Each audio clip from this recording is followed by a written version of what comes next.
Hello and welcome. I'm Ellen Sutherland, and here we are, Being Spiritual. I thought I would do something different for us today. Instead of the usual quote that I offer, I thought that I would give you a read to you from my book, At Your Heart's Space, and from an exercise on unconditional love, our beloveds, because I thought, well, my intention for the quotes is to inspire me and you and inspire us and spur us on in our daily practice of being spiritual. And this one is definitely a wonderful, uplifting exercise or practice. So here we go. Again, if any of you want to talk to me about this or share your experience about this blog or any of my blogs, please feel free to do so. The addresses are on my site or here, wherever here is. Good. Okay. So this is exercise 20, Unconditional Love, Our Beloveds. So how do others need to behave and to act towards us before we will be unconditionally loving towards them? What do we want from them? Do we need them to respond to us in a particular way? We dread losing them and losing the love we believe we need. We dread being vulnerable to their rejection and indifference. Uncomfortable feelings about love reveal our hidden expectations. And these feelings provide the cue that we believe we need to get love from others. I mean, we've all been trained to believe that. And no matter how much I think I know otherwise, I'm constantly bumping up little pieces left over of that where I need somebody, I need somebody's love. And it's just, we're just unraveling that centuries, lifelong belief in that we need others to feel love. So expecting, trying, wanting to get love from others only serves to reveal that we are unaware that we already have an unending love within us. To realize we have it, we practice aligning, vibrating, and expressing exactly like that love. It's wild out here. It's like the whole world is doing work. I don't know if you can hear it. We can only be it when we erase what is contrary to it. So consider giving love as though you were a sun. A sun doesn't require an additional source of light to fuel it, nor does it need light to be reflected back. Unconditional love is expressed as the sun shines. It's just like that. Our beloved ones, then, are revealed as the catalyst for that state that's already present. So here's the exercise, guys. The intention: become aware of the presence of unconditional love. You begin it by saying, may this be for the highest good. And that helps get our ego out of the way. We should have certain results. It should look a certain way.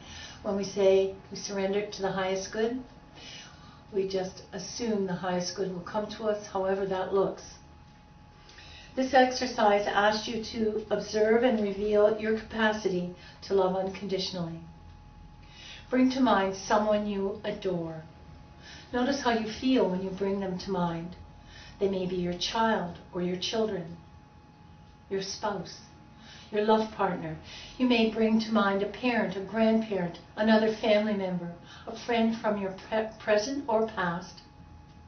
But be sure that it's someone with whom you can find little or no fault, someone whose flaws you can and do easily overlook.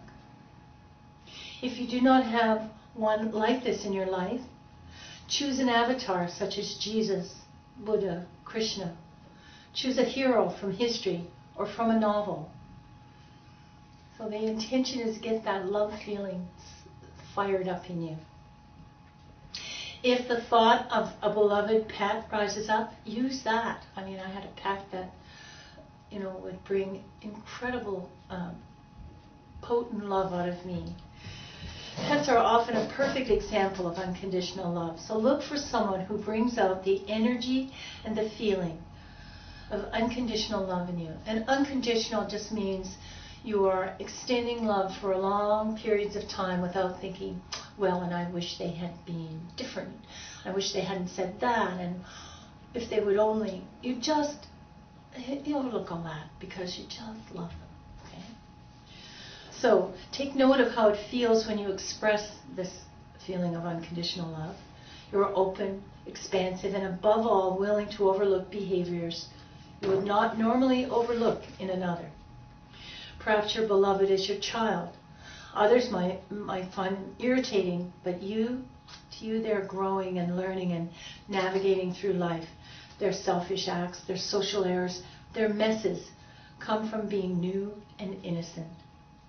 So while you may guide and correct them, you can find no reason to withhold love.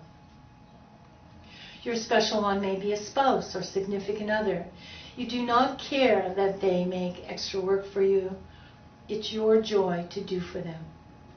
You're not the least bit bothered that they expect you to take care of everything they do not like to do. It is of little or no consequence that they are occasionally inconsiderate of your feelings or time. They can do nothing that would make you withhold love for any kind of length of time. I know we all get a momentary irritation, but then it's gone because the love is bigger than that. So be aware when you overlook error and notice how you do it, and observe whether your expectation of the loved ones is different from those with whom you're neutral, indifferent, closed, or simply don't like. So use your journal, and you can download journal notes from my site at ellensutherland.com.